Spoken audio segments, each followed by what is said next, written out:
I felt super nerdy at Thanksgiving because I was talking about heat pumps with everybody because they're like, how's the renewable energy field? I was like, heat pumps are great. It's not renewable energy, but it is efficiency. They're like, okay. Like, all right, maybe not the right crowd, but no, I'm excited about those.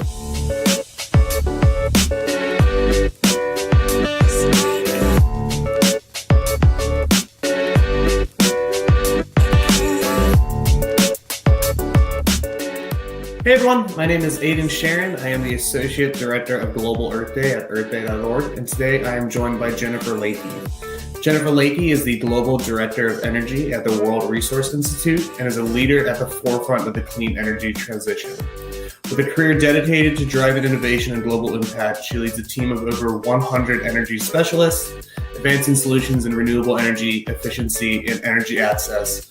From founding the Green Power Market Development Group, catalyzing a global corporate movement for renewable energy to championing zero carbon buildings and transformative solar investment. Hey, Jennifer, welcome to 22 Minutes. How are you doing today? I'm great, thanks. Wonderful to be here. Awesome. We'll just start off. So what sparked your interest in renewable energy and energy efficiency, and how has your perspective over the years shifted? Yeah. Well, I started my career because in the energy space, because I was really troubled by spending my semester abroad in China, where my lungs were congested all the time, where I was felt sick a lot, and the pollution levels were really high. I'd always been interested in international relations, and when it came to time to decide what to do next, I decided when I graduated that I wanted to be able to support better environmental outcomes for people everywhere. So you've worked in both the public and the private sectors, and how do these perspectives influence your approach to the global energy challenges? Yeah, well, they're both really important. I consider myself a sector hopper, mostly because I like the fact that in the NGO world, in the nonprofit space, I get to address challenges that I feel are critical immediately, that I need to take action, that I can support an innovation agenda around. And on the corporate side, I found it so satisfying to be able to deliver real projects, to deliver the kind of programs and help clients and support the deployment of technology that could make a difference in people's lives. And so I've gone back and forth because I really find that the innovation for how to create solutions, the nonprofit sector is so good at. And on the delivery side, on feeling like I was making a difference building by building or client by client, the private sector was incredibly satisfying. So you've been a pioneer in the renewable energy market expansion. You founded the Green Power Market Development Group back in 2001 before most people were worried about renewable energy. But looking back, what were some of the most significant barriers you faced when coming out with all this, when forming these groups? And then are those barriers, do they still exist to this day? How have the barriers changed over the past 24 years? Electricity is a commodity. You turn the light on, it comes on. A kilowatt hour is a kilowatt hour is a kilowatt hour when you're the user, right? There's no difference in the electricity produced from a wind turbine, from a solar panel, or from a natural gas plant. But there actually is a difference in those products. We just don't have a way of articulating that. And so in 2000, when we started the Green Power Market Development Group, we took the risk that we could differentiate the products that people were buying. And some utilities had been experimenting with that in green power products that they were offering to households. Okay. But there wasn't a kind of a corporate movement at that time that said, we will support large scale change. And that's what we set out to do. And we were really successful. There was also an initiative that helped us quantify that. It was a product called a renewable energy certificate that the companies would then purchase when they bought the wind power or the solar power. Mm-hmm. And it allowed them to make the claim that they were matching their electricity use with a new renewable technology. And we created and differentiated the attribute of a kilowatt hour. I still think that kind of differentiation is really hard to do in the market. It's very hard to say, for example, is your copper in your phone, your Apple iPhone, is that from a recycled content? Is there the ability to say we've reusing materials, that we're using the right types of materials in order to decarbonize manufacturing? All of that's still yet to be developed. As we go forward, it seems like we're going to be adopting more and more renewable energy. Are we going to see that a big change between developing nations compared to other nations, or what is that difference going to look like? Yeah, well, there's going to be I think varied approaches that different countries take to this question. I mean, you look at Europe right now, and they're already starting to ask the question, can we change the type of imports that we get in terms of their carbon performance, right? So in looking at where you have leverage over making changes happen, it's both in the national context, like so the United States government, the Indonesian government, the Chinese government, they have control over the products and standards that they put in place in their domestic manufacturing. But if you're Europe and you say, actually, we care an awful lot about the global climate emissions, right, and then we can say we want steel that comes into our markets to have a certain level of carbon performance, which means that the manufacturers, wherever they come from outside of Europe, then have to say, okay, we'll purchase renewables or we'll change our process to be more efficient in order to meet that product standard. Are there any countries that most people want to think of that are leading the charge on all this renewable energy transition and making it, a cleaner investment and cleaner transportation between these sectors? I look at what India is doing with green bus procurement, electric bus procurement, massive amounts of procurement at the state and national level from the public sector into the bus fleet. They're basically saying our air quality is really bad. We think that electric buses are one way to help clean up the air. And they're purchased, hundreds of thousands of buses for their in order to clean up public transportation. That's a massive investment. Nothing we're seeing in most markets at that scale. What strategies have you seen that have been most effective in getting these corporations to prioritize renewable energy and energy efficient investments? I think that what's happening with many companies now is that the pace of change in technology is faster than the pace of change in the market. And the pace of change in the market is really critical because that's where your new consumer values the product. So that's where it makes or breaks your ability to sustain a manufacturing shift or a product shift.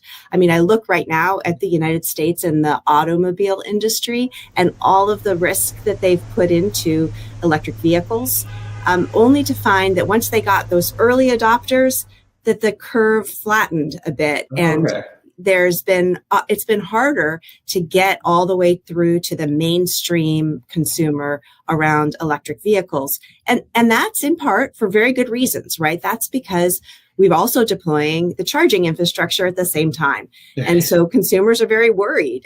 I have an EV and I have a plug-in hybrid EV because the times that I know that I'm going into the rural communities where there may not be a charging station, I want the backup. I think a lot of consumers are just like me. The market and the policies and institutions have to happen in sync. And that's the hardest thing right now is to make sure that we're changing our governance, that we're getting permits, that we're actually getting the loans and the grants out to make the change happen in the infrastructure. That's really the point we're at right now in energy transition. So to build off of that government portion of it, you recently did a report with Ørsted, and you highlight how government action can drive private investment in renewable energy. Can you elaborate on some of the most impactful policies you've seen, and then discuss a little bit how public and private partnerships work? Because I was not familiar with how they worked until I left college, and I don't know why I never learned that. But and then also how we're progressing going towards net zero that way. The roles of the public sector and the private sector are obviously incredibly aligned, but often we perceive them in their own silos. And so the idea of public-private partnership is really that you can satisfy both the government's objectives and the private sector objectives by bringing those organizations or entities together. In some of the work that we've done, we literally put them in the same room. In other instances, what you may do is create an action agenda that comes from the public space, and you bring it to the private sector, and the private sector takes a look and says, well, we need the following things in order to take action. And then you do shuttle diplomacy back and forth. But the public-private space is actually one of the places where we could overcome some of those institutional change challenges that we've got. Look at the issues that we've had in trying to get new infrastructure sited in the United States. It's very hard to build a transmission line. It's very difficult to upgrade the power grid in order to do that, because a lot of people are very worried about what does it mean if I say yes? Part of what we have to do is look at what are the benefits to the community and articulating those benefits. Part of it is addressing community concerns from the outset rather than at the end of the process, and bringing the community voices into the infrastructure conversations. Communities want jobs. They want development. They just are concerned about the way that impacts them, the pollution levels, the kind of concerns that have led to very significant disenfranchisement of a lot of people from wanting the industrial siting in their own spaces. As we move forward with this, what role do you see women and underrepresented groups playing in driving these sustainable energy solutions, and how can their involvement be strengthened? You think the oil industry is a pretty male-dominated field. How do we prevent that as well moving forward? One thing that I think can really help is just to make it really clear in articulation of the goals of any project or any development or any corporate action. Because unless you actually are quantifying it and tracking it, it can easily go unseen that your workforce is all male, or it can easily go unseen that you haven't actually created the kind of jobs, despite the fact that you might want to create jobs in a local community. You might not know that, in fact, people are commuting from 60 miles away in order to help install those solar panels.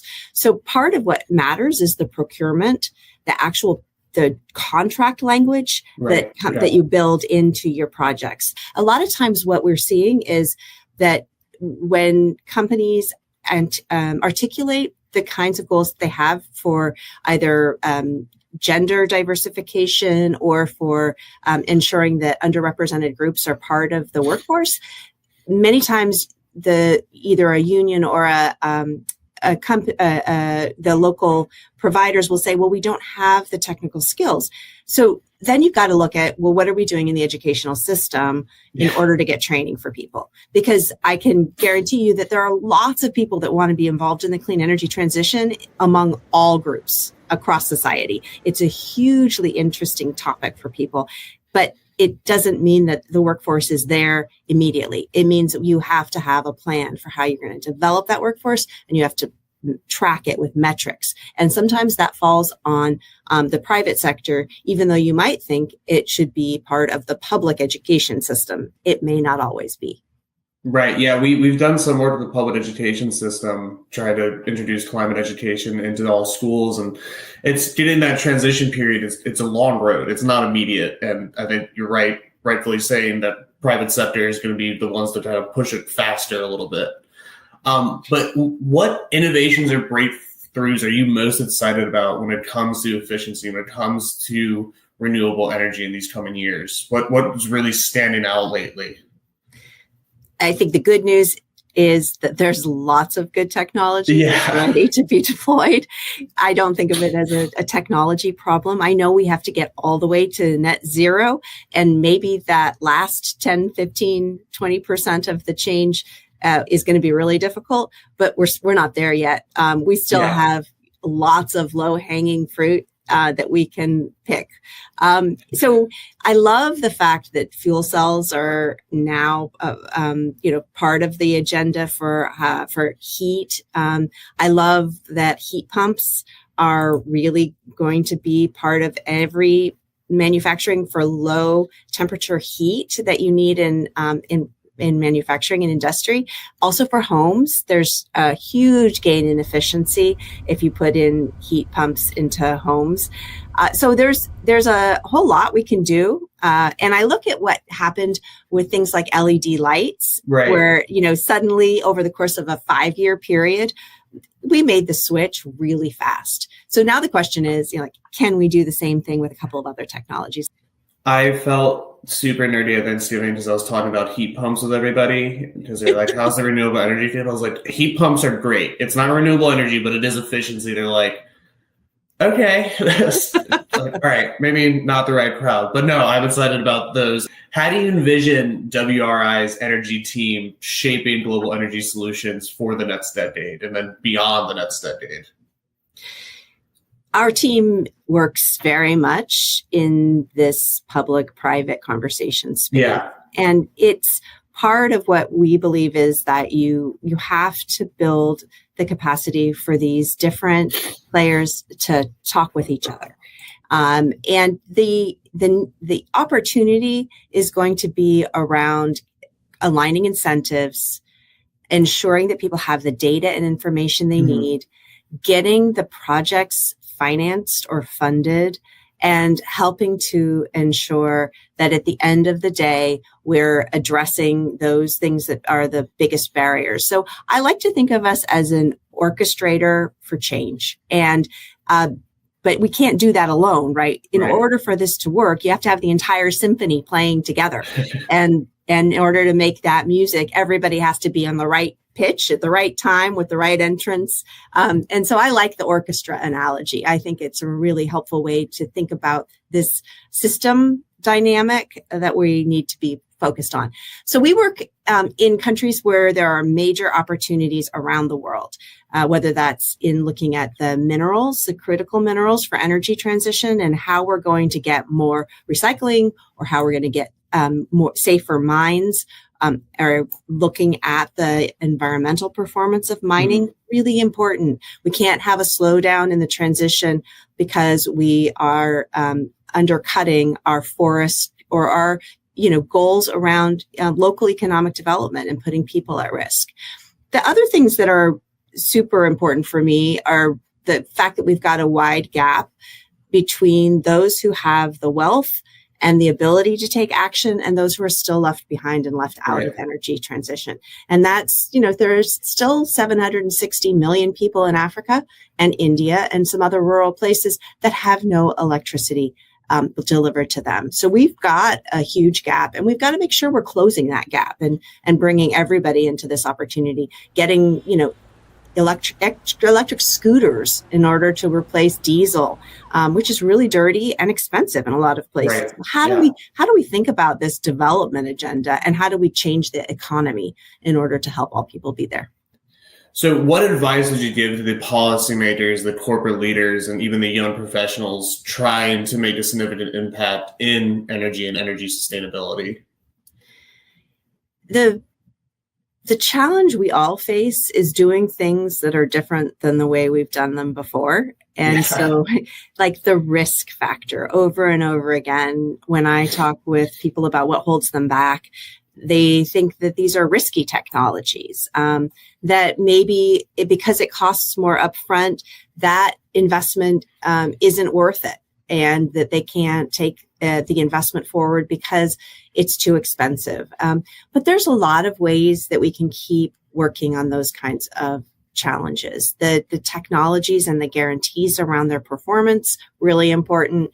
The ability to find funding in order to take your, put your solar panels on your roof, or to take that risk on a heat pump that you'd never heard of before, and you were worried because it might not work in cold weather, and you've heard that on the internet. Those are the kinds of things that we have to deal with, and it only works if people feel like the transaction costs, the friction in making that happen is worth it. And that's what we've got to deal with right now, is making sure people know that they can be supported in making this change, whether it's a business or it's a household or it's a big major industry. And then finally, before I let you go, with your extensive experience and knowledge, what's one piece of advice you wish you had received when you're starting out in this career? One piece of advice when I started my career, I think probably not to be worried that I couldn't reinvent myself over and over again. Yeah. And not to feel like because I started my career in one place that I couldn't also do other things. So one of the things that I love about being at World Resources Institute is that I have found a place that I can reinvent myself multiple times over, whether it was because I wanted to work in cities on energy efficiency, or whether it was because I wanted to work with companies on renewable energy. And as I said, I loved being in the private sector. I love being working in a nonprofit. And so I wish I had felt more empowered to think that way at the beginning of my career. Well, I appreciate you and all the work that you and WRI are doing. Thank you so much for hopping on today and having a conversation with us. We really appreciate it. Well, thank you. It's been really fun. And I think great things of your network. Thank you so much. We really appreciate it. But thank you again and enjoy your holidays. You too. Awesome.